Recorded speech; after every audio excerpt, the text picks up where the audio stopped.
కొరింథీయులకు రాసిన పత్రిక 5వ అధ్యాయము 1 నుండి 21 వచనాలు ధ్యానంగా ఈ గొప్ప సమయాన్ని సద్వినియోగం చేసుకోవాలని దేవుని సన్నిధిని కోరికై వాక్యం ఆసక్తితో ఎంత చక్కగా చదవబడిన మీకు ప్రత్యేకంగా విజయబాబు అన్నారు.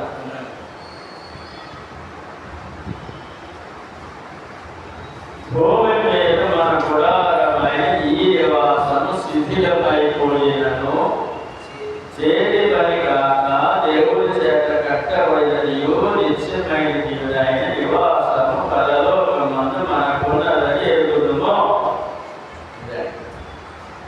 ఆత్మ శరీరం రెండు విషయాలు చెప్తారు. శరీరము ఆత్మకు గుడారం.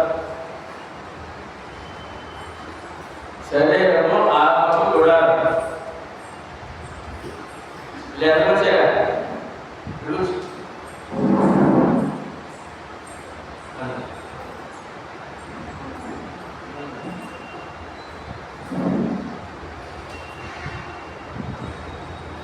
శరీరము ఆత్మకు గుడారం.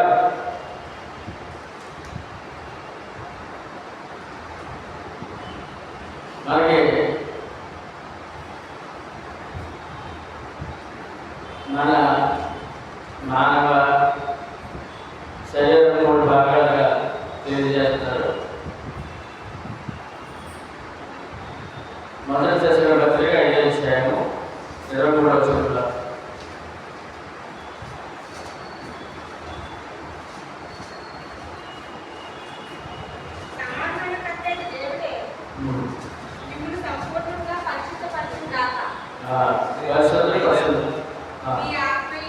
మీ ఆత్మయు జీవమును శరీరమును మన ప్రభువైన యేసుక్రీస్తు రాకడ యందు నిందారహితముగాను సంపూర్ణముగాను ఉండునట్లు కాపాడబడునుగాక. మొదటి దశల పత్రిక 5వ అధ్యాయము 23వ వచనం. ఆయన దగ్గర నిలబడిన వదులుందంట. ఆయన రెండోసారి వస్తాడట.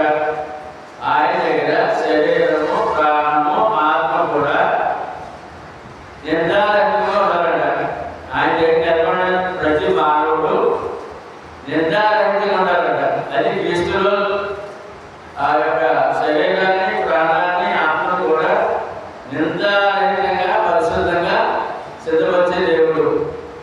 మూడింటికి దేవుడు కావాలి. మూడింటితో మానవుడు నిర్మించాడు దేవుడు. ప్రాణం అంటే రక్తం, రక్తమే ప్రాణం అంటే ఆయుష్. మానవుడు ఆయుష్ కావాలి అంటే దేవుడు కావాలి, వ్యక్తి కావాలి. ఆయుష్ పెరుగుతుంది. దేవుడి ఆయుష్ దేవుడు అదే ప్రాణం చూసాడు. మరి ఆత్మ అది ఇచ్చుకునేది, అది నిర్ధారణగా ఉండాలట. శరీరము నిర్ధారణగా ఉండాలి. శరీరంలో చేసిన పాపాలన్నీ ఆత్మ అనుభవిస్తుంది శిక్ష. శరీరంతో చేసిన పాపాలకి మానవుడు ఇక్కడ కొంత శిక్ష అనిపిస్తాడు.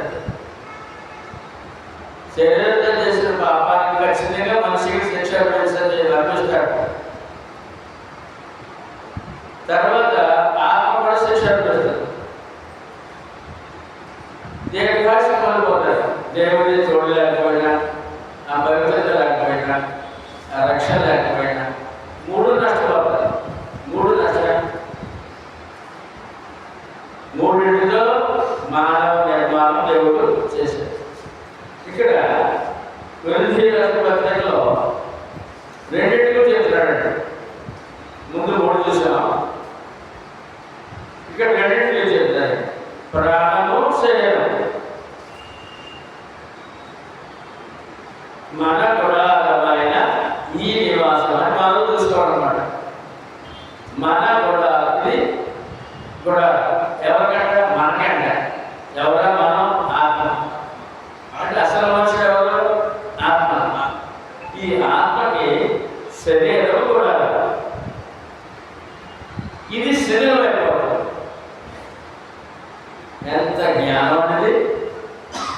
గొప్ప జ్ఞానం లేదు కదా. ఏం చెప్తున్నారు? శిథిలమైపోవడం, బ్రతికుండగానే శిథిలమైపోతుందని తెలియదు మనకే. పసితనం, బాల్యము, కౌమార్యము, బాల్యము, యవ్వనము, కౌమార్యం, వృద్ధాప్యం, 5 దశలు. పసితనం, బాలశైలం, బాల్యం, యవ్వనం, కౌమార్యం, వృద్ధాప్యం. ఈ 5 దశల్లో ఈ గుణాలను శిథిలమైపోతుంది. శిథిలమైపోయిన ఇంట్లో ఎవరు నివసిస్తారా? ఇల్లు కూలిపోతుంది, ఆ యొక్క స్తంభం ఊడిపోతుంది, దూరం ఊడిపోతుంది, వాసన ఊడిపోతుంది, కాలిపోతుంది. అందరూ ఎవరుంటారా? అందుకని ఈ గుణాలను శిథిలమైపో స్థితిలో అంటే వృద్ధాప్యము, లేక అనేక బాధ్యతలతో శరీరం కృషించుకోవడము, అనేక రోగాలు ఉన్నాయి. ఎప్పుడైతే జరుగుతుందో మాకు తెలియదు. మా డాడీకి అనుకున్నారు కదా. కానీ ఈ శిథిలమైపోయిన సమయంలో అందులో శిథిలమైపోయిన గృహంలో ఎవరైతే మనుషుడు ఎలా నివసించడం భౌతికంగా, శిథిలమైపోయే ఈ శరీరంలో ఆత్మ నివసించదు. ఆత్మ శరీరం బయటికి రావడమే మార్గము. ఆత్మ శరీరం నుండి బయటికి రావడమే మార్గం. శిథిలమైపోయినప్పుడు శరీరం శిథిలమైపోతుంది. అందరూ మారడం అంటే శరీరం పట్టుకెళ్ళిపోతుంది. శిథిలమైపోయిన తర్వాత ఆత్మ సింగల్గా మిగిలిపోతుంది. 3 విషయాలు: శరీరము, ప్రాణము, ఆత్మ. ప్రాణం పోయింది, శరీరం పట్టుకెళ్ళిపోయింది, ఆత్మ మిగిలింది. ఈ ఆత్మ వరకు దేవుడు ఇంకొక నివాసం సరిపోతాడు. అది ఈ వాక్యం అన్న గొప్ప జ్ఞానం, గొప్ప ఆశీర్వాదం, గొప్ప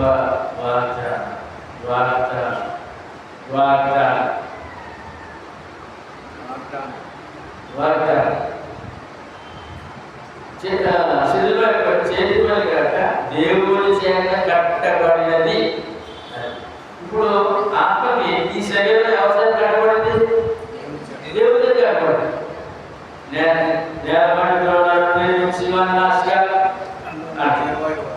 మరి ఈ ఆత్మకి ఈ దేహాన్ని బట్టి లోపం చేశాడు, ఇది కట్టబడి. ఈ ఆత్మ బయటకు వచ్చి వాడవలసిన తర్వాత మళ్ళీ ఈ ఆత్మ కంటే ఇంకోటి కట్టాడట నివాసాన్ని. దేవుని చేత కట్టబడిన నీవు నిత్యమైన నీవు నివాసము పరలోకం అనుకున్నది ఈ ఆత్మకి. ఇప్పుడు ఈ వాక్యాన్ని బట్టి దేవుడు మనిషికి అవసరమా? ప్రభు మన ప్రభు అయిన యేసుక్రీస్తు మానవుడికి అవసరమా? ఆయన ఎందుకు నమ్మిక అవసరమా? రక్షణ అవసరమా? ఎందుకంటే నిత్య నివాసం కావాలి కనుక కట్టిన ఆయన. ఒక ఆయన ఉన్నాడు, మళ్ళీ ఇంత జరిగిన తర్వాత ఈ ఆత్మ చావలేదు కనుక ఇది పరలోకంలో ఉండాలి, అక్కడ ఉండాలి. దాన్ని పరలోకానికి నిత్య నివాసం అన్నారు. దేవుని చేత కట్టబడినది.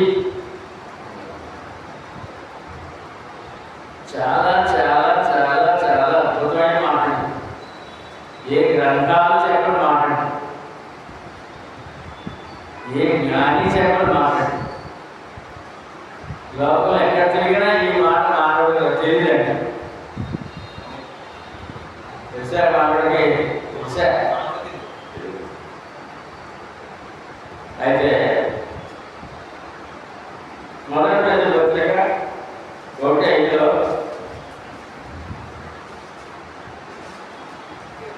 పేతురు మొదటి పత్రిక కడవరి కాలమందు బయలుపరచబడుటకు సిద్ధముగానున్న రక్షణ మీకు కలిగినట్లు విశ్వాసము ద్వారా దేవుని శక్తి చేత కాపాడబడు మీ కొరకు ఆ స్వాస్యము పరలోకమందు భద్రపరచబడి ఉన్నది. ఆత్మకే ఆత్మ ఆత్మ ఎక్కడ ఆత్మ ఏముందండి? పరలోకం ఉంది, స్వాస్యం ఉంది, భద్రం ఉంది. విశ్వాసకి స్వాస్యము ఆస్తి. ఈ పరలోక నివాసం ఏంటంటే ఆస్తి. రవివేలు కీర్తన 121 బాధ్యత కుమారుడు యెహోవా స్వాస్యము అంటే ఆస్తి. అసలు ఆస్తి ఏంటి?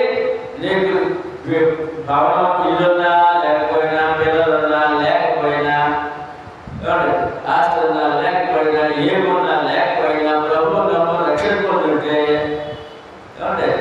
నీకు ఆస్తి రెడీ ఉంది, స్వాస్యం ఉంది, భద్రంగా ఉంది. అదే రక్షణ. దాన్ని ఎవరు చూడలేదండి, దాని వైపు ఎవరు చూడలేదండి. రక్షణ పొందిన వారు కూడా ఏ లోకంలో ఇక్కడే మనసారిగా పరలో నీ స్వాస్యము పరలో భద్రంగా ఉన్నాయి. రక్షణ పొందేవాడు స్వాస్యము ఆస్తి ఉంది, అది నిత్యము అనుభవించేది. నిత్యమా ఇక్కడ పోతే అన్ని ఉన్నాయి, సరే మంచిదే. ఆస్తి ఉంది, ఇల్లు ఉంది, పిల్లలు ఉన్నారు, ఇంకా అన్ని ఆదాయం అన్నీ ఉన్నాయి. ఎంతకాలం అనుభవిస్తాం? ఎంతకాలము అనుభవిస్తాం చెప్పండి? 70 ఏమండి? ఎదురుమంట అన్ని పెట్టుకుని తినలేని స్థితి ఏంటండి? బల్లనే ఉంటాయి, తినాలి చేయకూడదు ఏం చెబుతాయి ఏం తగ్గలండి? ఒక కవిగా రాసినటువంటి మాట, అసలు కష్టపడి ఎవరు నుంచి కష్టపడి కోట్ సంపాదించి ఇక్కడ అమెరికాలో టిఫిన్ చేస్తే, మళ్ళీ అక్కడ బొంబాయిలో భోజనం చేస్తే, మళ్ళా చైనాలో లంచ్ చేస్తే, మళ్ళీ అక్కడ ఇంకో దేశంలో డిన్నర్ చేస్తే, ఇది అతని స్థితి. తిరిగేసాడు. ఈ సమయం అంతా బాగా పడేసాడు. ఒక టేబుల్ మీద ఇప్పుడు ఇంత పడుతుంది అనుకోండి, ఒక 100 మంది కూర్చొని తినొచ్చు అన్నమాట. అంత 100 మంది ఒకటి పడి తినేవాడు. వయసు అయిపోయింది, ఆరోగ్యం క్షీణించింది, అనేక రకాల వ్యాధులు, బాధలు, వైద్యులు. ఎప్పుడో ఒక వైద్యుడు దగ్గర ఉంటాడు, ఇద్దరు భోజనాలు కూర్చుంటాడు. రోజు 100 మంది కూర్చుంటాడు, బంధువులు అంటారు. వాళ్ళందరూ దగ్గర ఉంటారు. పలావులు, చికెన్లు, ఫ్రైలు, పిట్ట ఫ్రైలు, ఇవన్నీ తింటారు. ఇతను ఏం తినాలి? గెంజి తాగాలి. ఎందుకు? మరి అన్నీ ఎందుకు రోజులకి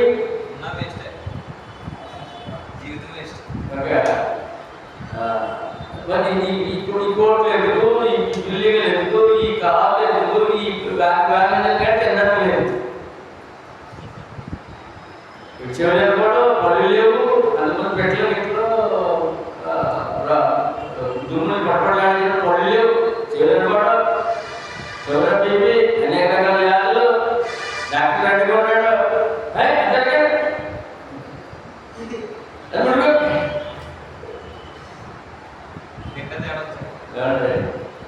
ఎవరు తినాలి కదా, ఇంకెవరు తినించాలిగా. ఏమ్మా నీళ్ళు తినాలా? వద్దా? దేవుడు గట్టి తెలుసా? తెలుదా?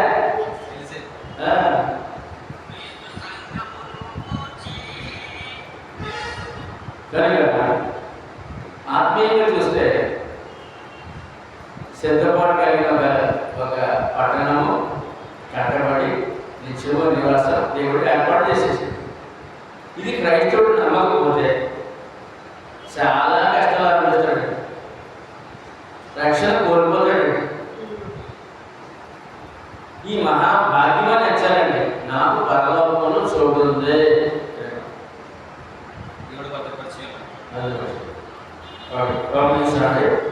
తర్వాత దీన్ని ఇంకా గొప్పగా చెప్పినాడు. కీర్తన 78:60 కీర్తనగారుడు అని చెప్పుకొస్తూ 78:60 ఆయన కోరుకొనెను, తాను అంతరిక్షమును కట్టినట్లు తాను భూమిని నిత్యముగా స్థాపించినట్లు. అంతరిక్షం కట్టాడంటే అంతరిక్షం ఏంటంటే అంతరిక్షంలో ఏం కావాలో మానవుడికి అన్ని కట్టాడంట.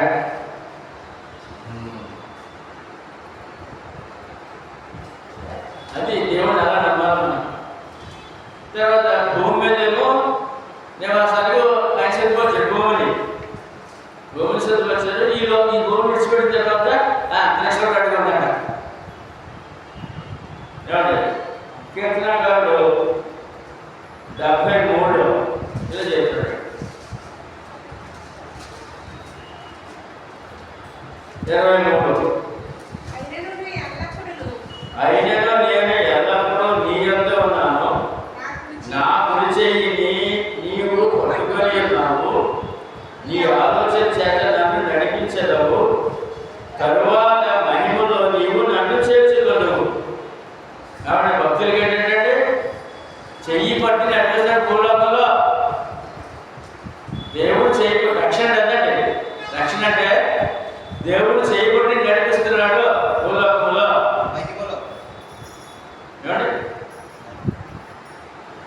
నేను ఎల్లప్పుడూ నీ యొద్ద ఉన్నాను, నా కుడి చెయ్యి నీవు పట్టుకొని ఉన్నావు భక్తుడు అన్నాడు.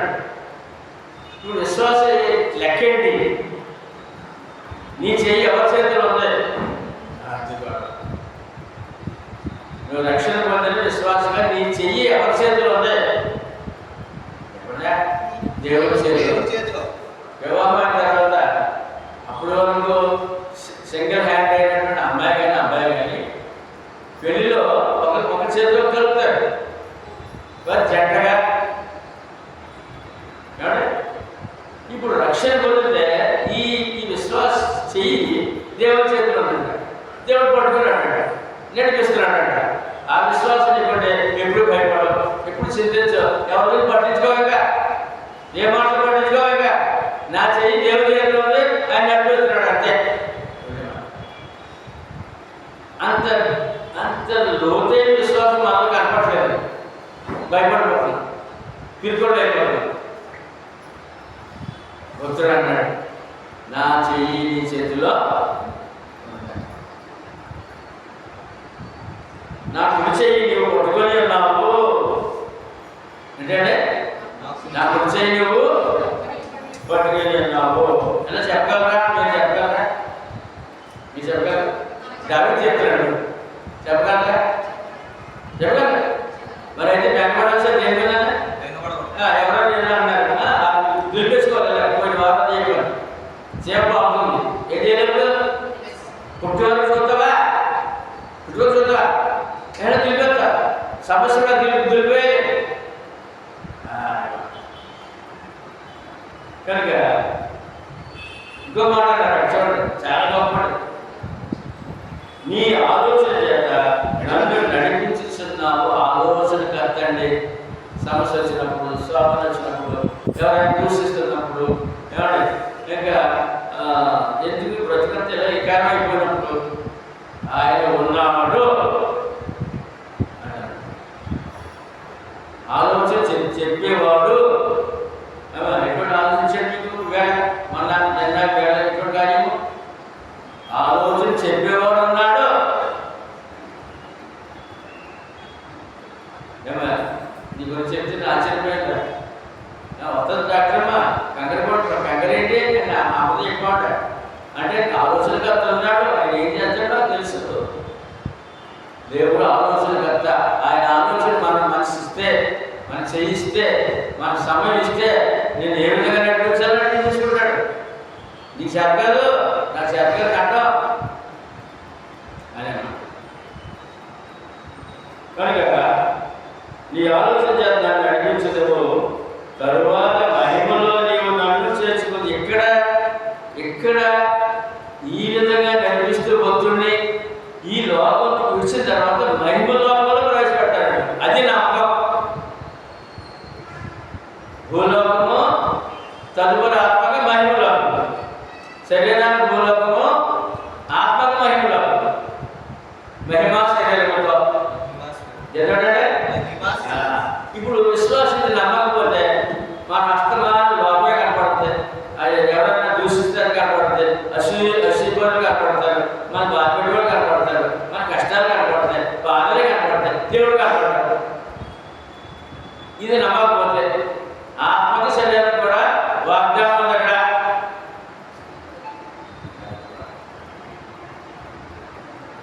తర్వాత మహిళలను చేసుకోడు. ఎంత ధైర్యంగా చెప్పాలంటే క్రైస్తవుడు ఎంత ధైర్యంగా ఉండదు, జ్ఞానం ఉండాలండి. ఇప్పుడైతే అసలు బాగుంది రోజులు, ఏ క్షణం కూడా మనలా లేదు.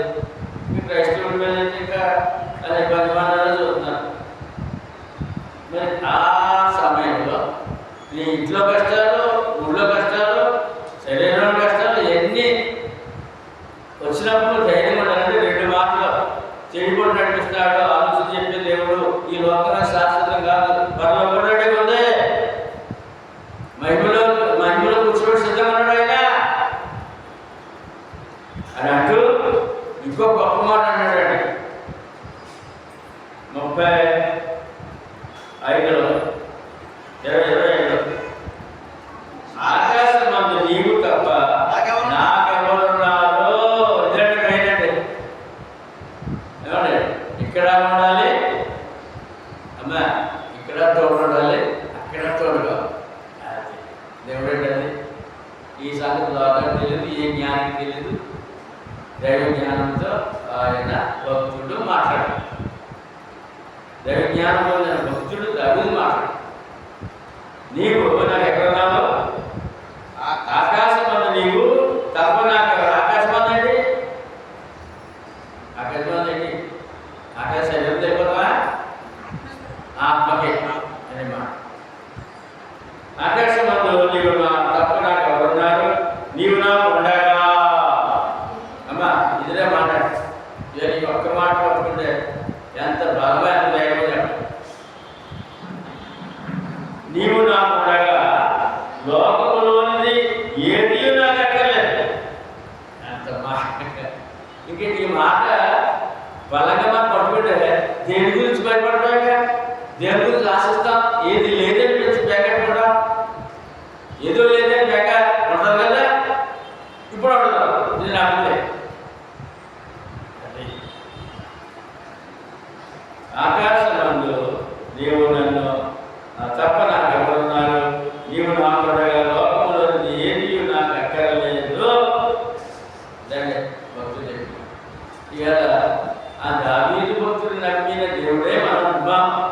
మరి మన భక్తి ఎలా ఉండాలి? ఇహలోక పరలోక ఆశీర్వాదాలు ఇచ్చే దేవుడిని బాప్తిస్మంలోనే వరం ఇచ్చాడండి ఆయన. ఈ వాక్యానికి వరము బాప్తిస్మంలో మత్తయి సువార్త 28:18 ఇచ్చేసాడు. ఈ వాక్యానికి అర్థం బాప్తిస్మం పొందండి, ఆజ్ఞ పాటించండి, నీ సదాకాలం జీవితకాలం మీద ఉంటాను, సదాకాలం మాత్రం ఉంటాను. దీనికి అర్థం అది. దావీదు ఈ విషయం తెలియకుండానే ప్రవక్తగానే చెప్పగలిగాడు. కానీ విశ్వాసం ఉన్నాడే, పట్టుకున్నాడు. దేవుడు చేతిలో ఉన్నాడు, నమ్మాడే. తర్వాత మా దేవుని పరలోకంలోనే ఆ మహిమలో ప్రవేశపెడతానని నమ్మాడే. ఈ లోకం విడిచిన తర్వాత అక్కడ నాకు దిక్కు నువ్వే అనడం వల్ల ఇక్కడ దిక్కు దేవుడే, అక్కడ దిక్కు దేవుడు. ఇవాళ విశ్వాసం ఈ విధంగా నమ్మగలిగితే అసలు ఏం ఆలోచించండి, ఇంకా ఏం భయం ఉందండి, ఎప్పుడు సంతోషం ఉంటుంది. ఏం జరిగినా నాకు ఏం కావాలన్నా ఆలోచన చెప్పి దేవుడు ఉన్నాడు. లేదంటే అలా కూర్చుని ఎంత 24 గంటలు ఆలోచించిన నడలండి. ఆ దేవుడు ఆలోచన పుట్టించకపోతే ఒక బొమ్మలా కూర్చోడం అంతే.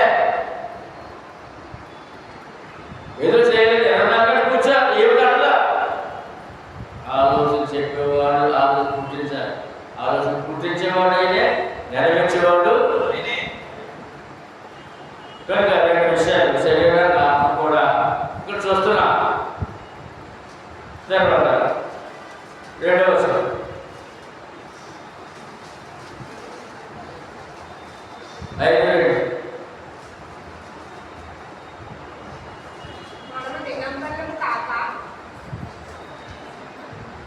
అపోస్తలుల కార్యములు 5:2. మన దిగంబరము కాక వస్త్రము ధరించుకున్న వారముగా కనబడదుము. మనకు ఎవరు ఆదాము అవ్వల ఆధ్యాత్మిక దిగంబరులు అయ్యారు. దిగంబరులు ఉన్నారు. దిగంబరత్వం ఎప్పుడు తెలిసింది? పాపం చేసినప్పుడు తెలిసింది. ఇప్పుడు వాడికి ఏం కావాలి? మనం వెంటనే ఆ యొక్క ఆకులు చుట్టుకొని కుట్టుకొని కచ్చడానికి కొట్టుకున్నారు వస్తారండి. దేవుడు తోటలు పంపేసినప్పుడు మన చర్మం చొక్కాలు చేయించాడు. ఏం చొక్కాలంటే చర్మం అంటే రెండు గొర్రెలు బలే బలైంది అనమాట. ఆ చర్మాలు చొక్కాలు చేయించాడని ఏమంటారు అంటే వస్త్రం. దిగంబరత్వం దిగిపోవాలంటే ఇప్పుడు ఏం కావాలి? వస్త్రం కావాలి. ఏ వస్త్రము? ఏ వస్త్రము? గతి పత్రిక 3:27. అదనమాట. ఈ వస్త్రం కావాలి.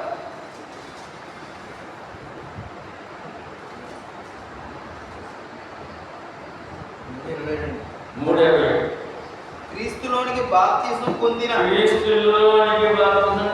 మీరందరూ క్రీస్తును ధరించుకుని ఉన్నారు.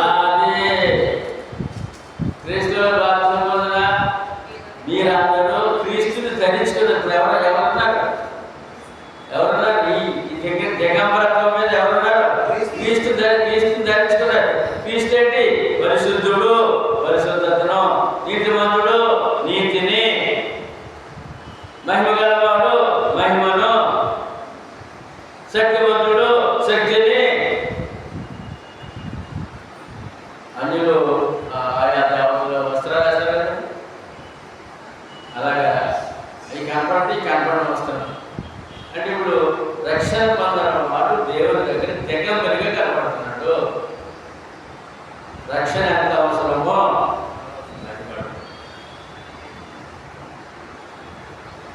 తర్వాత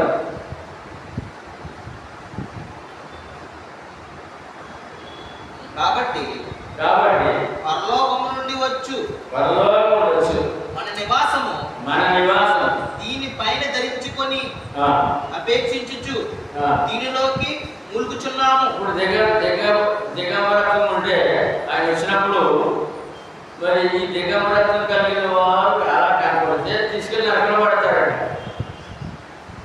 భూమి మీద ఉండగా ఆయన కట్టిన పరలోకం అనే మహిమను ధరించుకోవాలన్నాడు ఆత్మ.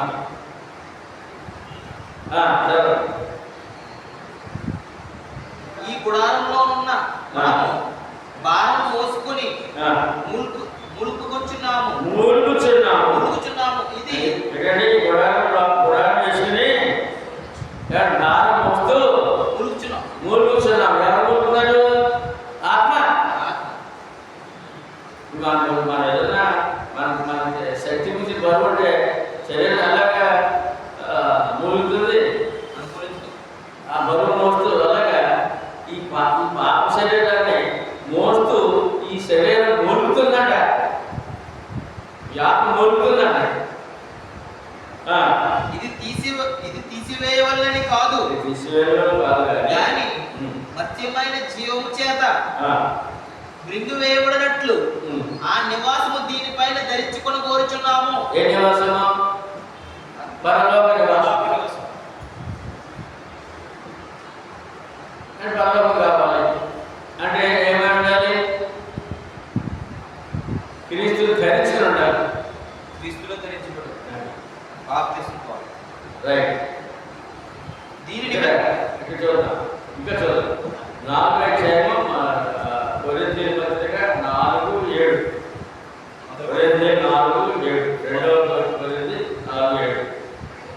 అయినను ఆ బాలిత్యము మా మూలమైనది కాక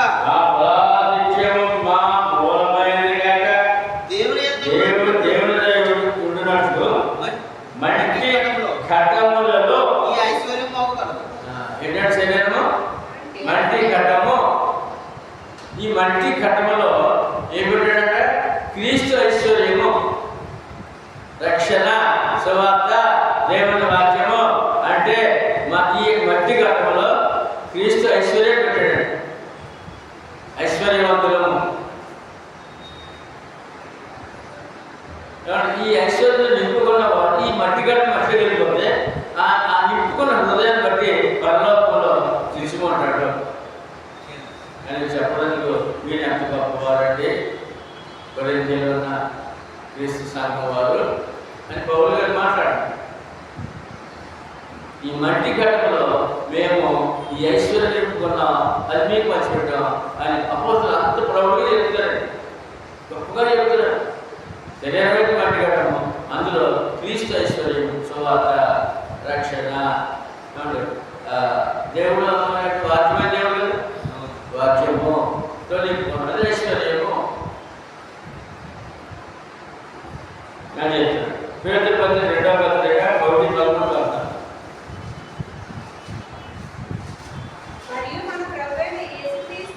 మరియు మన ప్రభువైన యేసుక్రీస్తు నాకు సూచించిన ప్రకారం నా గుడారము త్వరగా విడిచిపెట్టవలసి వచ్చింది. వెతిగా అన్నారండి, వెతిగా అన్నారు. 2:1-14 వెతిగా అన్నారండి. నా గుడారము అంటే నేను నా శరీరం విడిచిపెట్టే రోజు ఉంది, మరణం దగ్గరికి ఉంది అన్నాడు అనమాట. నేను ఈ గుడారంలో ఎవరా అదే నేను ఈ గుడారంలో ఉన్నంతలో ఎవరా నిజబాబు అంటే అసలు మనుషుడు ఎవరండి? ఆత్మ. అసలు మనుషుడు భద్ర చేసుకుందా? అది ఏం మర్చిపోయాడు మానవుడు? భయమనుషుడు చూస్తున్నాడు కానీ అసలైన మనుషుడు చూడలేదు అని ఇక్కడ ఎంత గొప్పగా చెప్పాడు. మరియు మన ప్రభువైన యేసుక్రీస్తు నాకు సూచించిన ప్రకారము నా గుడారమును త్వరగా విడిచిపెట్టవలసి వచ్చినది ఎరిగి, అంటే నా గుడారం త్వరగా విడిచిపెట్టవాలని ఎరిగి అంటే అప్పుడు బాగా శ్రమలు ఉన్నాయి. ఎప్పటికప్పుడు ఈ ప్రభుత్వం వారు చక్రవర్తి చెప్పేస్తాడు అని తెలిసి కనుక నా గుడారము త్వరగా విడిచిపెట్టవలసిన సమయం వచ్చింది కనుక నేను ఈ గుడారంలో ఒక్క మాట పట్టుకుంటే అసలు నువ్వు ఎవరో తెలుస్తుందండి. గుడారం సేపండి, నేనంటే ఆత్మ అండి. ఇప్పుడు మనం పట్టించుకోవాల్సిన దేవుడి వరకు ఈ గుడారం వరకు నేననే వరకు నేనెవరు మరి ఆత్మ పట్టుకున్నాడా? దేవుడు పట్టుకున్నాడు. పరలోకి వచ్చి బలైపోయి రక్తం కాల్చి పాపాలను కట్టి పరలోకి తీసుకెళ్ళాడు. ఆయన పట్టుకున్నాడు. మరి ఆయన పట్టుకుని రక్షించిన పట్టించుకోవాలి. నువ్వు రక్షణ కూడా కాపాడుకో ప్రయత్నం చేయట్లేదండి. పొందినవాడు రక్షణ పొందినవాడు రక్షణ కాపాడు ప్రయత్నం కూడా చేయట్లేదు. అందుకని నేను ఈ గుడారం ఉన్నంత వరకు ఈ సంగతులను జ్ఞాపకం చేసి మిమ్మల్ని రేపుడు న్యాయం అని ఎంచుకొచ్చు అంటే మళ్ళీ ఈ వాక్యం మీకు జ్ఞాపకం చేయాలి. ఎందుకంటే నేను ఈ గుడారం ఉండగా ఈ గుడారం స్థితిలో అయిపోతే ఇప్పుడు వస్తుంది ప్రమాదం ఎక్కువ జరగడం తెలియదు నేను. అందుకని ఈ గుడారంలో నేనుండగా ఈ సంగతులు మీకు జ్ఞాపకం చేసి మిమ్మల్ని భద్రపరచాలని నేను తాపత్రయపడుతున్నాను. ఇవాళ నేను నిజం జ్ఞాపకం చేశాను.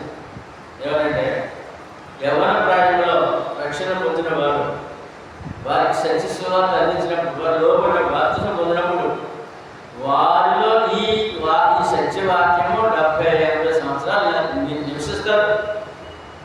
70-80 సంవత్సరాలు సత్యం లోపల ఉంటుంది. ఎక్కడంటే యవనస్తుడు రక్షణ పొందినప్పుడు ఇంకా 20-18 సంవత్సరాలు బాప్తిసం పొందారనుకోండి. 70-80 సంవత్సరాలు బతికారంటే 50-60 సంవత్సరాలు ఆ సత్యం నీలో ఉంటుంది.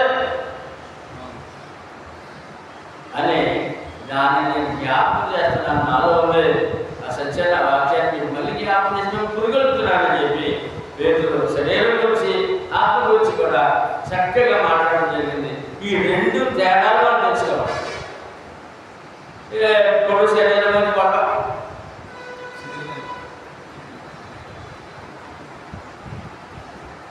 క్రైస్తవుడు ఏంటి జ్ఞానం ఏం సంపాదించగల అసలు మనుషుడు ఆ శరీరం కాదు ఆత్మను భద్రంగా చూసుకోవాలి.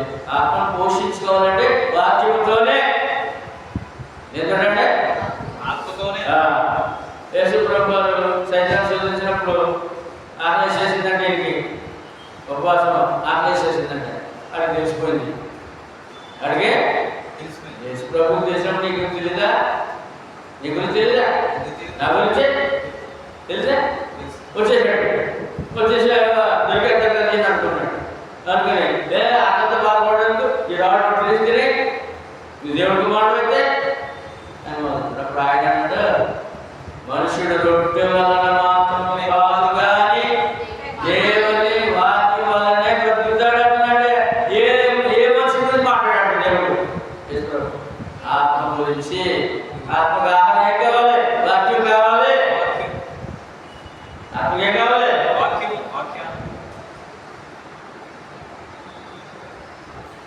రైట్. తర్వాత 3-4 5 3-4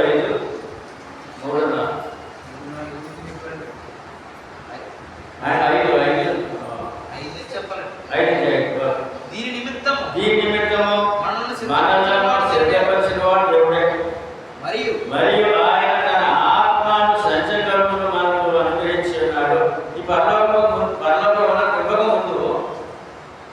ఇవ్వక ముందు అక్కడ ఆస్తికి వారసులు అవన్నారు కదా, ముందు భజన ఇచ్చాడట ఈ మనుషుడికి.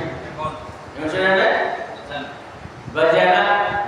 ఏదైనా కొట్టుకుని అనుకోండి, మనం ఒకేసారి డబ్బు చేయకపోతే ముందు మంది ఇచ్చి ఈ గిఫ్ట్ మీద రాయించుకుంటాం. లేదా అడ్వాన్స్గా 10,000 అయితే నేను వస్తువులు నాదనిపించు అన్నాడు. ఈ పరలోకం నీకు నాకు ఇవ్వనందుకు ముందు దేవుడు భజన ఇచ్చాడట. సత్యకర్మ భజన ఏంటది? ఎఫెసీయులకు రాసిన పత్రిక 1:13 మీరును సత్యవాక్యమును అనగా మీ రక్షణ సువార్తను విని క్రీస్తునందు విశ్వాసం ఉంచి వాగ్దానం చేయబడిన ఆత్మ చేత ముద్రింపబడుతుంది. అమ్మా ఏంటంటే ముద్రింపబడ్డాడట దేవుని ఆత్మ చేత. అంటే ఎక్కడ దేనికి రక్షణ ముద్ర, ఆత్మక్షేమ ముద్ర, దేవుని కుమార్తె ముద్ర. దేని కొరకు? దాని కొరకు, పరలోకం కొరకు సత్యకం ఇచ్చాడట. ఇక్కడ అంటే అడ్వాన్స్ ఇచ్చాడట. ఆ సువార్తని, ఆయన వాక్యాన్ని, సత్యవాక్యాన్ని అడ్వాన్స్ అంట. అప్పుడు మన అందుకే సాగానే ఉన్నాడంటే తన సొత్తు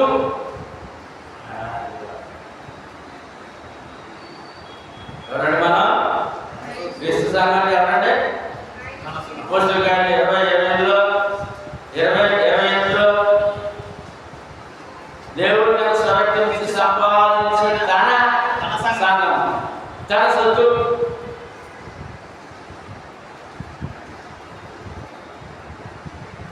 అంటే తన సొత్తు చేసుకునేందుకు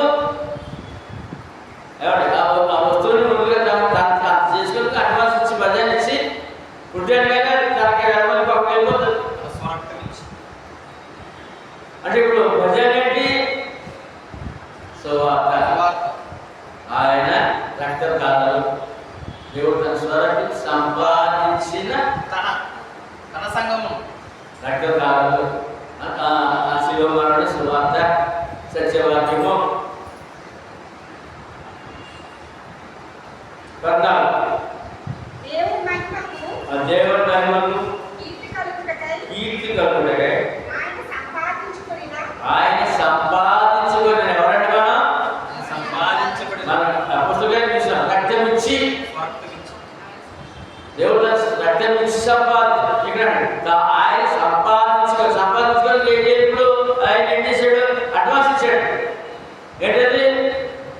సువార్త, వార్తనే వాక్యము, సత్యవాక్యము.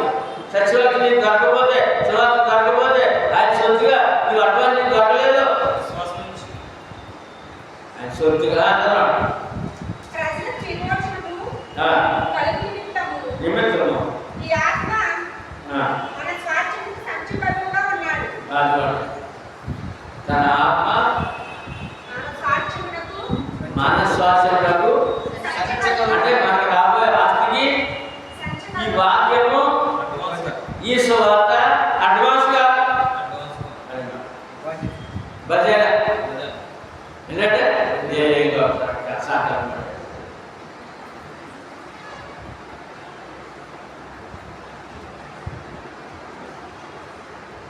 మత్తయి సువార్తలో 13వ అధ్యాయంలో ఇలా అంటారు, గోధుమలను గురుగులను రెడ్డిని కోసి వాడేంటే ఎవరైనా మంచి విత్తనం వేసారు కదా, చెడ్డ విత్తనం చేయండి, గురుగులు చేయండి అని అంటే ఆయన అంటే మీకే మనం వెళ్ళి గురుగులు కట్టడం ప్రత్యేకంగానే ఈ పొద్దు సృష్టి కొత్తకాలంలో వచ్చండి. ఎందుకంటే గురుగులు లాగితే ఈ గోధుమ చెట్టు కూడా భంగం కలుగుతుంది. అందుకని మరి మీరు కోత సమయంలో పోసి దేవుడి ప్రదేశి కట్టలు కట్టి గురుగులు కాల్చేయండి, గోధుమలు నా కొట్లో పెట్టండి. గోధుమలను నా కొట్టులో నా ఇంటిలో పెట్టండి అని ఇప్పుడు అక్కడ పెట్టినందుకు అక్కడ అది అక్కడ ఈ బస్త అక్కడ ఆయన చందనందుకు మరి మీకు భజన ఇవ్వడం జరిగింది. నా భాష అర్థం మీకు అంటే ఒక్కొక్క భాష అనుకుంటే కానీ అర్థం ఇప్పుడు ఈ భాష మామూలుగా అర్థం కావట్లేదు, పండుగలుగా అర్థం కావట్లేదు, అన్ని మసాలా పోతుంది అర్థం కాక. తర్వాత 8 ఈ దేహమును విడిచిపెట్టినను పెట్టి ప్రభువు వద్ద నివసించడానికి ఇష్టపడుతున్నాము. ఏం చదివా? కనుక ఈ దేహములో నివసించుతున్నంత కాలము ప్రభువులకు దూరంగా ఉన్నామని ఎరిగియుండియు మళ్ళీ దేవుళ్ళు మళ్ళీ వచ్చాడు. ఇక్కడ దేవుళ్ళు నివసించగలము అన్నాడు. ఎవరో నివసించేవాళ్ళు, దేహంలో నివసించేవాడు ఎవరో అదే నివసించినంత కాలము ప్రభువు దూరంగా ఉన్నాడా? ఎవరికే? ప్రభువుకు దూరంగా ఎల్లప్పుడూ ధైర్యము గలవారమై ఉన్నాం. ఈ శరీరం ఉన్నంత వరకు ఎలా ఉన్నప్పుడు తిరుగుడంలో ధైర్యం ఉండాలా? మరి మా క్రైస్తవుడు ఎలా ఉన్నాడు? అంతకంటే మా తిరుగుడులో ఉన్నప్పుడు ఇట్లు ధైర్యము కలిగి ఈ దేహమును విడిచిపెట్టి ప్రభువు వద్ద నివసించుటకు ఇష్టపడుచున్నాము. ఎవరు దేహం విడిచిపెట్టి ఇంకేముందా? లోకానికే దేహం లేదు. మనకైతే బైబిల్ ప్రకారం అయితే ప్రభు ప్రకారం ఆత్మ ఉంది. ఈ దేహం విడిచిపెట్టి ప్రభుత్వం ఉండాలండి, అది స్వాచ్యము. మరి అక్కడ క్లియర్గా అర్థమయ్యేది డైరెక్ట్ చెప్పాడు, ప్రభుత్వం ఉండడానికి ఇష్టపడుతున్నాము. ఏమన్నప్పుడు దక్షిణలో పర్లోకంలో యేసు ప్రభుతో ఈ మాట అర్థం చేసంటే నేను స్థలంలో మాట అనలేదు. మనం నేను స్థలంలో వింటున్నా అంతే. నాకు ఇంకా దొరికిందో ఆయనతో ఉండే భాగ్యం అంటే అసలు పట్టి చెబుతాడు కూడా ఉంటుంది. వినేడు నేను స్థలంలో మీరు మళ్ళా వచ్చి నా యొక్క మిమ్మలను అది 7వ చెప్పిన మాట.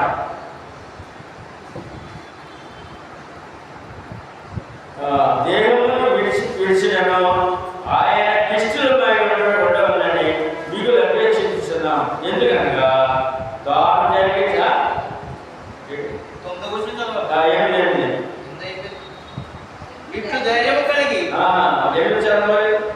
ఇట్లు ధైర్యము కలిగి కలిగి అదే ఈ దేహమును విడిచిపెట్టి ఇంట్లో ధైర్యం అంటే ఏంటంటే దేనికి కొనసాగిపోయింది ఆత్మ విషయమే ధైర్యం కలిగి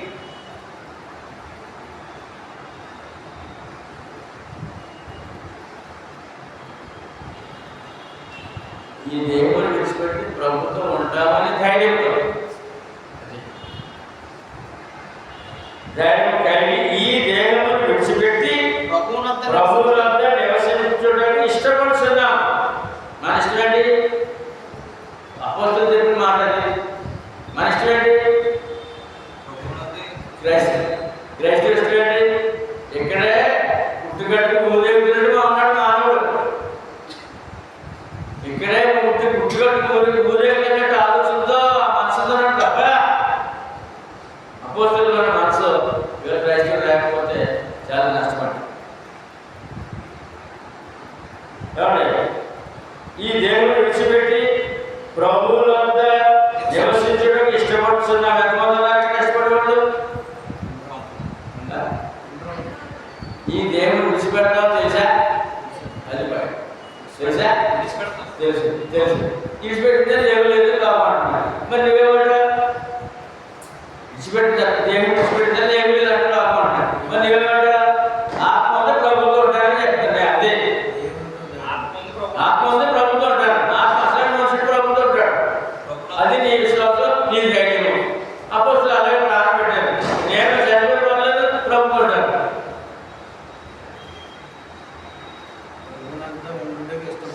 ఇష్టపడతాడు.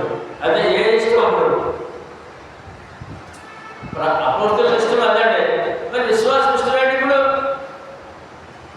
ప్రభుత్వం ఉండగా సైతాన్ని ఉండగా ఏది ఇష్టపడతా? ప్రభుత్వం ఉండదు. నరకం పర్లకం ఏది ఇష్టం? ఏది ఇష్టం? అదే ఆ మాట ఉండాలి. ఉందమ్మా? అప్పుడు ఇంక ఏం కాకూడదు. ఎవరేమన్నారు, ఎవరు చెప్తారు, ఏమో తడవక చూడుగానే కదా. ప్రభుత్వం ఇష్టపడినప్పుడు నీకు ఏం పని చేయక మనసు రాకూడదుక రావు కూడా.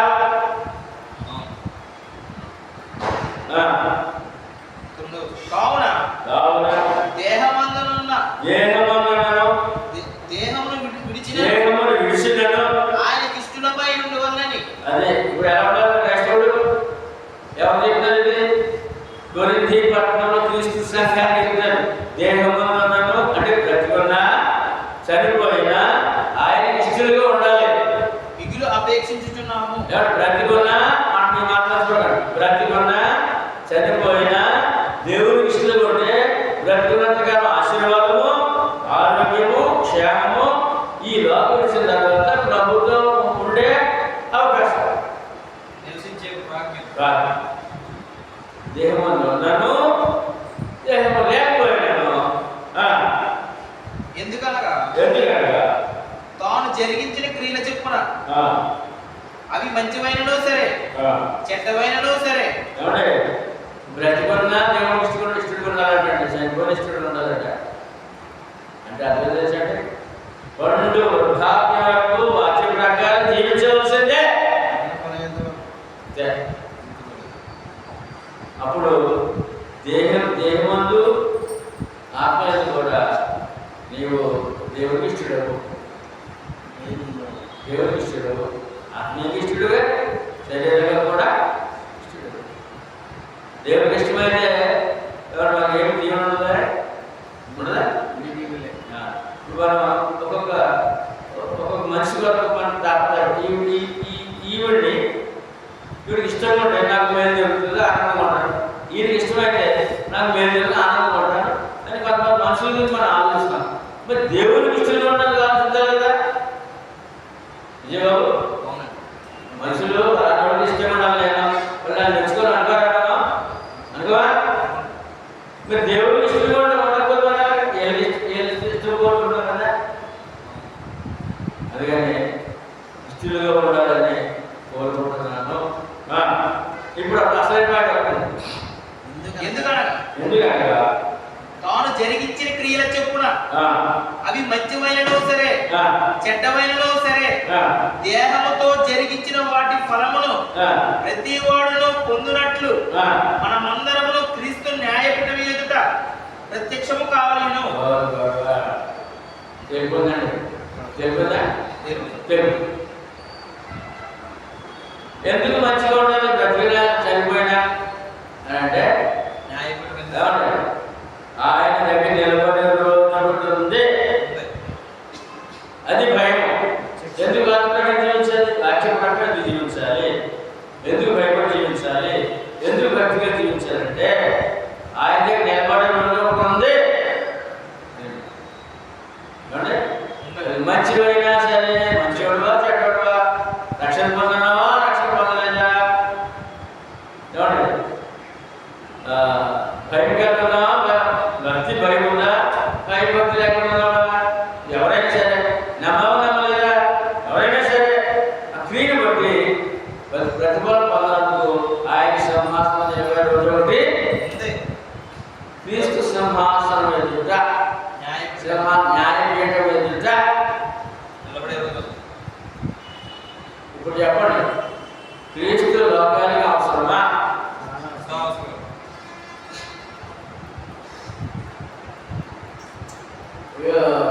కొన్ని సందర్భాల్లో కొంతమంది కేసులు, పోలీస్ కేసులు కోర్టులో కట్టారు. ఆ కోర్టులో వెళ్ళినప్పుడు అక్కడ ఆ జడ్జి గారిని మై లార్డ్ అంటున్నది. ఎవరు? మై లార్డ్ అంటున్నారు కదా. అంటే ఎక్కడ నిలబడినట్టు? నా ఇష్టం, మై లార్డ్. ఎవరు జరగదు కానీ మేము కేసుల్లో ఉన్నాం.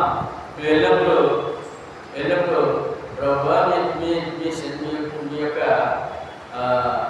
న్యాయపీఠం నిలబడాలి కదా, అందుకని ఎన్ని రుజువులు ఇచ్చారు, నిలబడే రోజు ఉంది అంటే ఎన్ని రుజువులు అన్నమాట.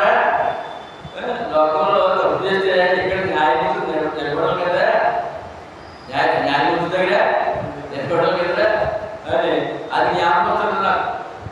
యేసు ప్రభు ఈ 10వ వచనం 5:10 మంచివైనా సరే చెడ్డమైనా సరే ఏం చేసినా క్రీస్తు న్యాయపీఠం ఎదుట నిలబడే రోజు ఉంది. మరి క్రీస్తు ఎంత అవసరం మానవుడికి? చాలా అవసరం. ఆయన అక్కర్లేదట. ఆయన ఎప్పుడు చేయగలట? నమ్మితే ఆయన ఎప్పుడు చేయగలట? ఏమంటే 400 కోట్ల మంది ఉన్నారు రైతులు. ఆయన ఎప్పుడు చేయడు? చెప్పినట్టు చేయదు. మరి మనం చేద్దాం, చేద్దామా? ఎందుకండి ఒకటే మాట, అక్కడ నిలబడే రోజు ఉంది కనుక దాని గురించి మాట్లాడతాం. చూద్దాం. యాకోబు 4:12. యాకోబు పత్రిక 4:12. క్రీస్తు న్యాయపీఠంలో మర్చిపోవాలి. ఒక్కడే ధర్మశాస్త్రం నియమించి న్యాయం విధించేవాడు. ఎంతమంది న్యాయం విధించేవాడు? న్యాయం విధించేవాడు ఒక్కడే. ఆయన రక్షించుటకును నశింపచేయుటకును. ఎవరు నశింపడు? రక్షించడం శక్తిమంతుడే, నశింపచేయుటకు. అందుకే ఈ మాట బట్టి న్యాయ తీర్పు సింహాసనం న్యాయపీఠం అని పేరు. అక్కడ నిలబడినప్పుడు రక్షణ కావాలా, నాశనం కావాలా, శిక్ష కావాలా? ఈ భయంతో జీవించాలన్నమాట. అక్కడ నిలబడతాడు, మాటలు జీవించాడు. ఒక్కడే నియమించాడు, ఒక్కడే శిక్ష విధించేవాడు, ఒక్కడే రక్షించేవాడు. ఆ ఒక్కడే ఎవరో అంతే ఖచ్చితంగా కావాలి. ప్రసంగి 12:11 ఎక్కడ చెప్పారు? పట్టుకెళ్ళిపోయి ఇదే ఈ మాట. ఇదంతా వినిన తర్వాత తేలిన ఫలితార్థం ఇదే: దేవుని యందు భయభక్తులు కలిగి ఆయన కట్టడలను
తేడా చేస్తే తీసుకుందే శిక్ష ఉంది. ఏ విషయం దాగదా దగ్గర ఇప్పుడు ఏదో కేసు ఉందన్నప్పుడు కేసు ఉందనుకోండి దానికి వెంటనే పడేయాలంటే శిష్యుగా వెళ్ళదు కదా సెల్ ఫోన్ ఉంది ఈ రెండు సులువు పడేస్తుంది దేవుడి దగ్గర ఏమో లేవాక మీ దగ్గర ఉన్నాయా సెల్ ఫోన్ శిష్యుకి దేవుడి దగ్గర లేవా ఆయన చూసేవాడు ఎవడే ఆదిలోనే ఆదాము దంపతులకు పుట్టిన కయ్యని హేబేలు ఈ ఆరాధన దగ్గర తేడా వచ్చి అసూయతో తమ్ముడి మీద అసూయతో తమ్ముడిని చంపేస్తాడు పాపం పాపం ఎంత ప్రమాదం చేసి పాపమే పాపమాడే దేవుడు అడుగుతాడు ఏ పాపం ఎలా ఎంత పాప మాట్లాడు పాపముడే ఒక మాట్లాడుతాడు ఏమవుతుంది పాపముడే మా పాపం ఉన్నప్పుడు పాపం ఉండకూడదు పాపం లేనప్పుడు పేరు అదే ఇప్పుడు కయ్యను పాపం వచ్చిందండి తమ్ముడు చెప్పకముందే దేవుడు అడిగాడు ఏ కయ్యను మగాలంటున్నాడు ఈ మగ బాగలేదు అన్నాడు ఏ పాపం ఏంటి పాపం పడదు పాపం వచ్చేది దగ్గరగా వచ్చేసి నీ గొప్పగా అడుగుంటాడు అని అయినా పట్టించుకోకుండా దేవుడు బలకరించి వారికి ఇచ్చినా హెచ్చరించినా పట్టించుకోలేదండి తమ్ముడు చంపేశాడు కదా తల్లిదండ్రులు ఎక్కడ ఉన్నారు ఈ నలుగురు ఉంటా భూమి మీద ఇంకెవరు చూస్తారా ఎవరున్నారు అంతమంది మాట ఎంతమంది ఉన్నారు భూమి మీద ఆదాము అవ్వ కయ్యను అంటే ఈ పాపంతో తమ్ముడు చెప్పేసి ఎవరు చూడలేదు తల్లిదండ్రులు ఎక్కడ ఉన్నారు ఎవరు చూడలేదు కానీ గజ్జెక్తి కానీ అదే అచ్చం తీసుకుని చెప్తారు గజ్జెకి ఎవరు చూడలేదు అప్పుడు కయ్యను నేను దేవుడు అడుగుతాను కానీ కయ్యను నేను తమ్ముడు ఎక్కడ అంటే అది బాబు తీసుకుంది ఏమో అనుకోవట్లేదు మళ్ళీ అది ఎవరు కాపాడాడు అంటే అడుగుతున్నా ఆయన విద్యార్థులు మరి చూసేవాడు కదా ఎవరు చూడలే చూడలేదు కదా చూస్తాడని చెప్పడానికి మాట చెప్తున్నాను ఇదిగో నువ్వు నీ తమ్ముడు రక్తం భూములో బాధపడతాడు చెప్పేశావు నువ్వా మనకు అర్థం ఏంటంటే ఎవరు చూడకపోయినప్పుడు ఎవరు లేనప్పుడు కూడా ఆయన చూసేవాడు ఉన్నాడు ఎవరంటే చూసేవాడు ఉన్నాడు కనుక ఆయన్ని తప్పించుకునే అవకాశం ఏ మానవుడికి లేదని ప్రసంగికి రాని చెప్తున్నారన్నమాట ఏ లక్ష్యమై పట్టుకొచ్చేదట 14 ప్రసంగి 3:12 గూఢమైన 12 గూఢమైన లక్ష్యం అంటే గూఢం ఏంటండి ఎంత లక్ష్యంగా ఈ దాచినా వెలుగులో తీసుకొచ్చిన గూఢమైన ప్రతి అంశంలో వచ్చి దేవుడు విమర్శలు చేయనప్పుడు ఆయన ప్రతిక్రియను అది మంచిదే గాని చెడ్డదే గాని తీర్పులోనికి తెచ్చు ఉంది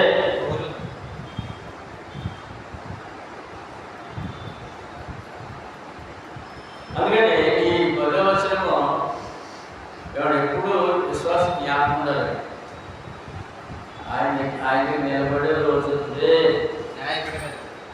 నేను ఏం చేస్తున్నాను నా చూపు ఎలా ఉంది నా నోటి మాట ఎలా ఉంది అసూయ ద్వేషం కలహం శాడీలు ఉన్నాయా రహస్యంగా ఏం చేసేస్తున్నావా రహస్యంగా ఎవరు చూడలేదు మరి దేవుడు ఎవరు చూడలేదు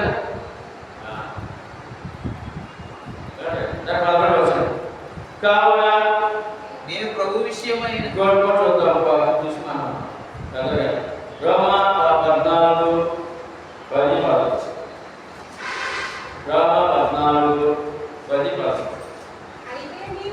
అయితే నీవు నీ సహోదరునికి తీర్పు తెచ్చిన నీ సహోదరుని నీ సహోదరుని నిరాకరింపనేలా నిరాకరింపనేలా మనమందరము దేవుని న్యాయపీఠం ఎదుట ఈ క్రీస్తు ఎవరండి?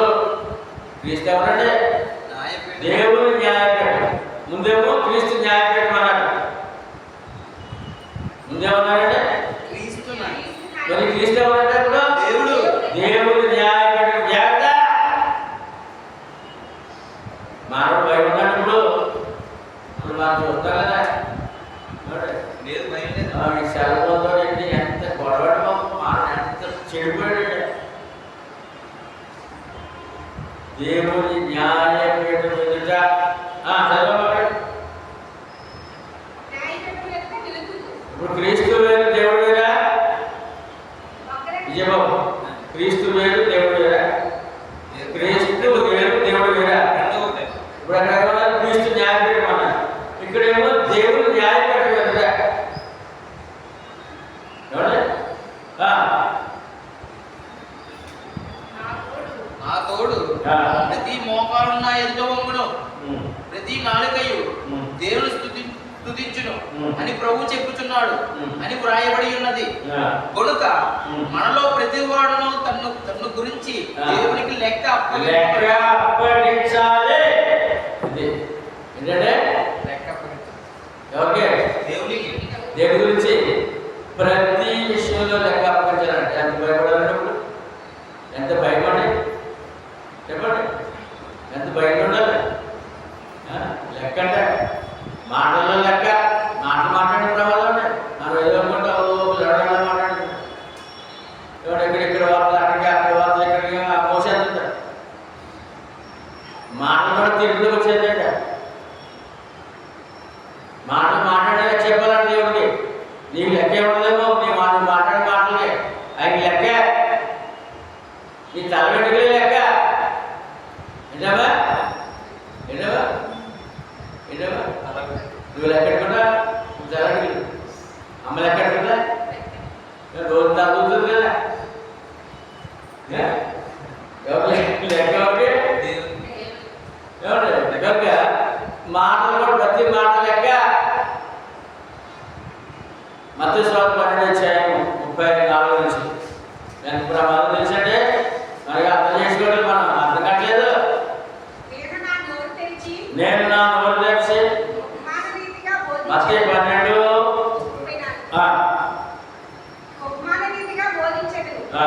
లోకం పుట్టినది మొదలుకొని వరకు చేయబడిన సంగతులను తెలియజెప్పాడు అని ప్రవక్త చెప్పిన మాట నెరవేరినట్టు. మత్తయి 12:34 నీ మాటలను బట్టి అది నీతిమంతుడు అని తీర్పునందుదువు. ఎవరు నీ మాటలను బట్టి అపరాధి తీర్పునందుదువు. ఎప్పుడప్పుడు మాటలు లెక్కలు వస్తాయా? ఎన్ని మాటలు మాట్లాడుతున్నా? ఎవరు ఎన్ని మాటలు మాట్లాడుతున్నా? ఎన్ని మాటల్లో పనికిరాని మాటలు ఉన్నాయి? ఎన్ని మాటలు అసలు మాటలు ఉన్నాయి? ఎన్ని మాటలు సాధ్య మాటలు ఉన్నాయి?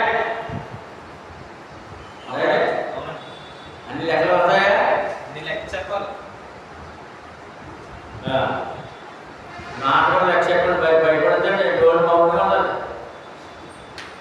ఎవరితో ఎక్కువ మాట్లాడు? నేను డోర్తో ఎక్కువ మాట్లాడు. మీరు ఎవరితో మాట్లాడండి. ఎవరు పంపిస్తే మాట్లాడండి. లేదా బయటకు కూర్చోండి. లేదా పని చేసుకోండి. ఎవరితో మాట్లాడండి. ఆ మాటల్లో కూడా తేడా వచ్చేదండి.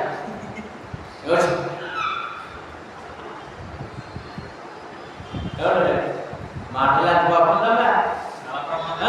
తెలియదేమో ఈ మనుషుడికి భక్తుడికి క్రీస్తు సంఘాన్ని తెలియట్లేదు. సాగితే నేను రడరడ గోడలు దూషిస్తూ లక్ష మాటలు మాట్లాడు అత్త అతమధ్య కూడా గోడలు తల్లిదండ్రులు పిల్లలు క్రైస్తవుల్లో తల్లిదండ్రులు మోసం చేసే పిల్లలు మోసం చేసే తల్లిదండ్రులు మాటలు ఇంకా మాటల ద్వారా మాట్లాడతాయంటే హృదయంలో నుంచి ఎక్కడంటే హృదయంలో నుంచి 36 అంతే ఎలా వస్తుందో మాట ప్రతి మాటను గూర్చి ఆ, విమర్శ దినంలో లెక్క చెప్పవలసి ఉండును. ఆ. నీ మాటలను బట్టి 35 సజ్జనుడు తన మంచి ఆ.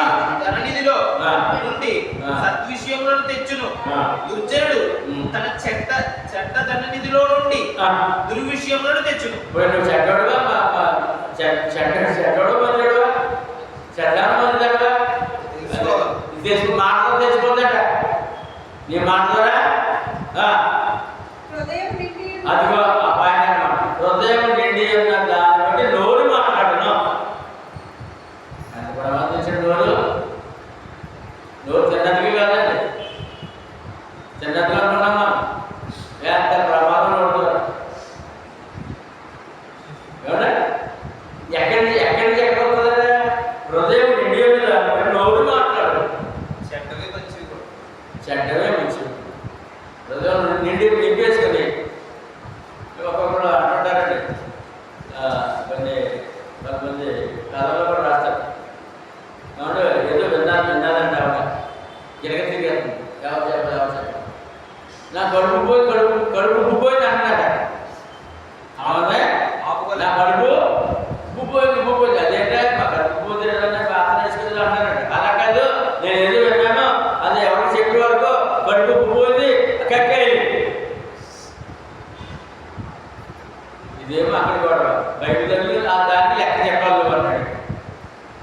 దానికి ఆశనట్లే చెప్తున్నారు. కడుపు పోయి అంటే ఎవరు దొరుకుతుంది. ప్రతి మాట మంచివైన చెడ్డ. అందుకనే ఏది ఎప్పుడు తెలిసాడు యాభై పత్రికలో ఈ హృదయం నిండిన నోరు మాట్లాడదు కదా మరి. అందుకని యాభై పత్రిక 1వ అధ్యాయము 26వ వచనం. ఎవడైనా నోటికి కళ్ళెము పెట్టుకొనక తన హృదయమును మోసపరచుకొనుచు భక్తి గలవాడనని అనుకొని ఎడల ఈ నోటి మాట ఏం చేస్తుంది చెప్పండి? భక్తిని వ్యక్తపరుస్తుంది. ఎంత ప్రమాదం ఉందండి విజయబాబు.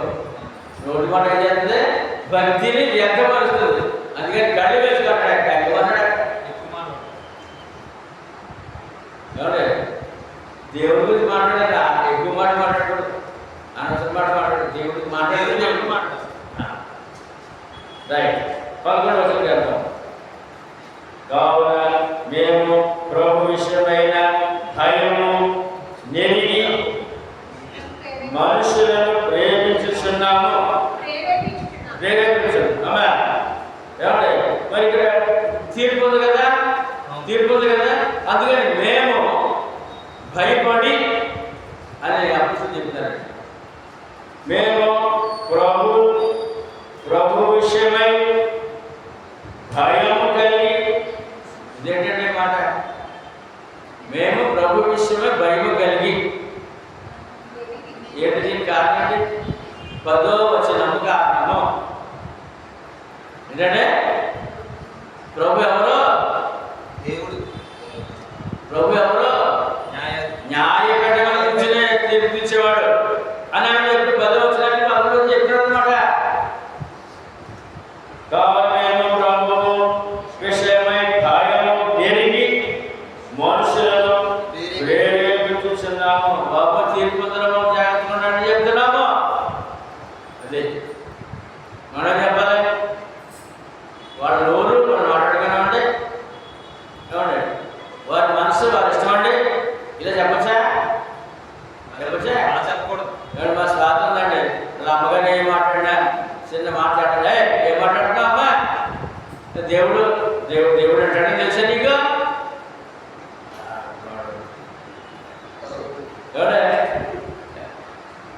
నాకు నిమిషాలు మాట్లాడినప్పుడు గర్జన చేసేది. ఇక్కడ అన్నాడే ఆయన అన్నాడు, ప్రేరేపించున్నాము భయం ఎరిగి. ఓ జాగ్రత్త అన్నాడే. మీరు ఎవరైనా చెప్పారు ఇట్లా? మీకు ఎప్పుడు చెప్పారు ఇట్లా? చెప్పారా? చెప్పండి. చెప్పారు ఎంత మాట్లాడడం ఎట్లా అన్నారా?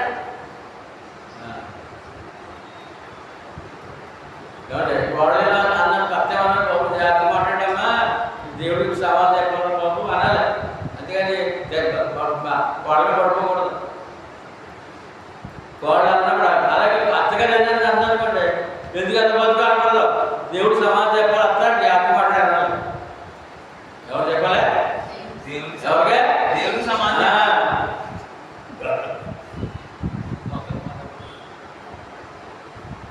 నేను ఈ మనుషులను ప్రేరేపించున్నాము, మేము దేవునికి ప్రత్యక్షపరచబడిన వారము, మీరు ఈ మనస్సాక్షి మనస్సాక్షి కూడా ప్రత్యక్షపరచబడి ఉన్నామని నమ్ముతున్నాను.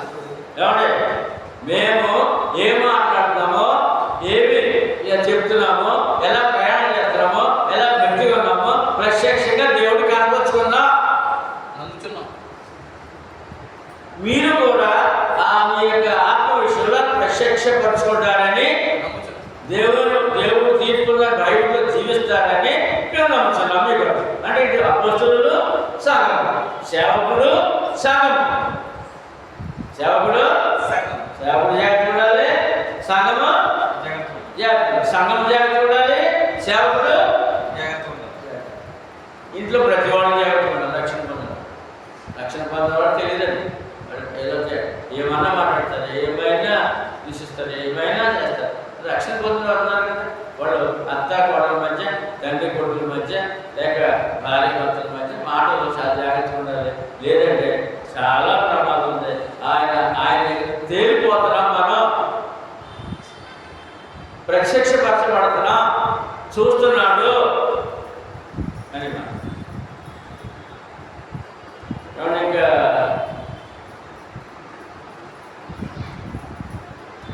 దశరాలు అంత చేద్దాం, రేపు జాగ్రత్త 9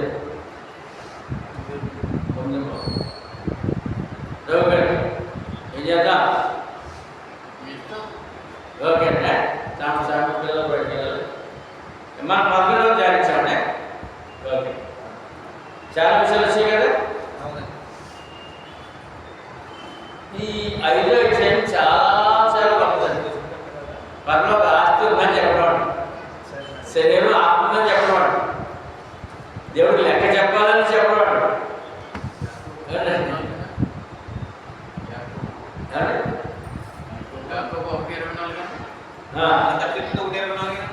ఏంటది?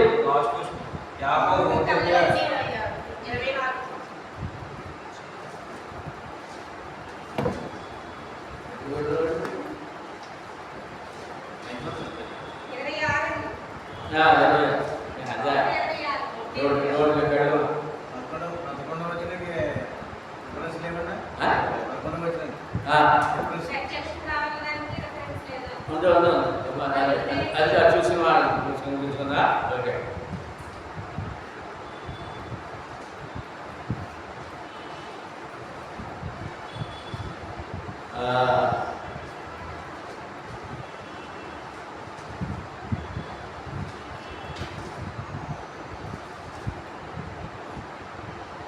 రెండో పద్ధతి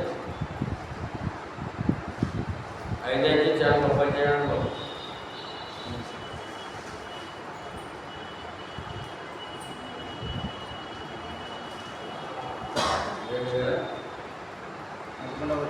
అపోస్తల కార్యములు 24:14. అపోస్తల కార్యములు 24:14. ధర్మశాస్త్రమునందు ప్రవక్తల గ్రంథమునందు వ్రాయబడి ఉన్నవన్నీయు నమ్మి నీతిమంతులకును అనీతిమంతులకును పునరుద్ధానం కలగబోవునని మీరు నిరీక్షించినట్టు నేను కూడా దేవుని యందు నిరీక్షణ ఇచ్చి వారు మతభేదం పేరు పెట్టు ఈ మార్గము చొప్పున నా బిడ్డలే దేవుణ్ణి సేవించుచున్నానని తమని ఎత్తి ఒప్పుకొచ్చున్నాను. అంటే ఎలా కనపడుతున్నాం? అదే మనుషులను ప్రేరేపించి మేము దేవునికి ప్రత్యక్షపరచబడిన వారు అన్నారు కదా. ఆ విషయాలు అక్కడ గొడవచ్చినప్పుడు చెప్తున్నాడు, మేము దేవుని పని చేస్తున్నాము. ఎవరు పని చేస్తామంటే దేవుని పని చేస్తున్నాము.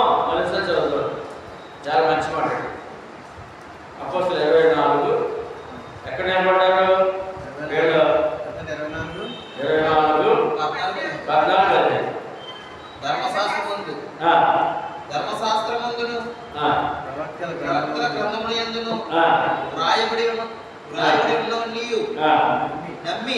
అదే ఇప్పుడు మనమే నమ్మాలి, అది ప్రశ్నించద. ఆయన ఎలా కనపరచుకోవాలి మనం?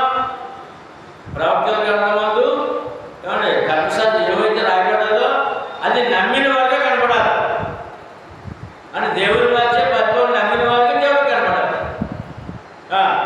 నీతిమంతులకును అనీతిమంతులకును పునరుత్థానము కలుగబోచున్నదని. ఏంటంటే పునరుత్థానం ఎవరికెవరికే? నీతిమంతులకు అంటే పాపులకు రక్షింపబడిన వారు. అంటే అందరూ లేస్తారు కానీ అందరూ లేచి న్యాయపతిగా నిలబడతారండి. అదే పునరుత్థానము కలుగబోచున్నదని వీరు నిరీక్షించుచున్నట్టు నేను కూడా దేవుని యందు నిరీక్షణ ఇచ్చి వారు మతభేదమును పేరు పెట్టు ఈ మార్గము చెప్పున నా పితరులు దేవుణ్ణి సేవించుచున్నారని తమని ఎదుట ఒప్పుకొనుచున్నాను. అగ్రిప్ప రాజు దగ్గర ఉన్న ముద్దాయిగా సేవ చేసినందుకు. అందుకని ఈ విషయం చెప్తున్న నేను ప్రవక్తల గ్రంథము ధర్మశాస్త్రం నమ్మి ప్రయాణం చేస్తున్నానండి. మన పితరులు దేవుడు మీరు ఎలా నమ్మారు? ప్రవక్తలు నేను నమ్మానండి. నేను ఏం తప్పు చేయలేదండి. వాక్య ప్రకారం నేను దేవుని మాట చెప్తున్నాను, నేను నమ్మిన ప్రకారం. ఎందుకంటే పాపులు పుణ్యాత్మలు కూడా తిరిగి లేస్తారని నమ్మానండి. అదే నీతిమంతులు పాపులు కూడా తిరిగి లేస్తారని అందరికి పునరుద్ధానం నమ్మానండి. మీకు కూడా తెలుసు కదా, మీకు తెలుసు కదండి అని రాజుతో మాట్లాడతాడు అనమాట. పునరుద్ధానం గురించి, దేవుని భయభక్తుల గురించి, ఏ విధంగా నమ్మాలో, దేవుని నమ్మితే దేవుని జీవనం పొందగలము. ఈ సేవ ఏంటో, ఈ సేవ ఏమైందో తీర్పు ఉంది అని నమ్మి నేను ప్రయాణం చేస్తానండి అని అక్కడ మనం చెప్పండి రాజుతో. కనుక మన విశ్వాసం ప్రత్యక్షపరచబడాలి. ఆయన చూచేవాడు, ఆయన నిలబడి రోజులని మనం ఎప్పుడు ఆలోచిస్తూ మన మాటలో, మన క్రియలో, మన సేవలో ఎప్పుడు కూడా యథార్థత కావాలి, వాక్యపరమైన జీవితం కావాలి. అది దేవునికి ఇష్టమో మనకి లాభం. వాక్యపరమైన జీవితం దేవునికి ఇష్టమో మనకే లాభం. లాభం కావాలి, నష్టం కావాలా? పోలుగాడు అన్నారు, ఈ పోలుగాడు అన్నారు బ్రతుకుడు క్రీస్తే చావైతే చావు కూడా లాభం అని చెప్పిన భక్తులు మనకి పరిస్థితి గ్రంథంలో ఉన్నారు. మనం కూడా చెప్పాలి, ప్రతిదీ క్రీస్తు గారు బ్రతుకుతారు. చనిపోతే నాకు పరలోకం లాభము, ఆస్తి బంగారు దేవుడు కట్టిన ఇచ్చిన నివాసం నాకు ఉంది అని విశ్వాసం ప్రయాణం చేద్దాం. అప్పుడు బెంగళూరులో బాధ ఉండదు. ఎవరి మాట తీసుకున్నాం, ఎవరి మాట వాళ్ళకి నష్టపడే అంటే ఎవరు ఎక్కువగా మాట్లాడి ఎవరు ఎక్కువ ఆలోచించి కార్యం చేస్తే వాళ్ళకి నష్టపడి నీకేమి ఒలిసిల్లాడదో దేవుని వైపు చూడు, దేవుని వైపు చూడు, దేవుని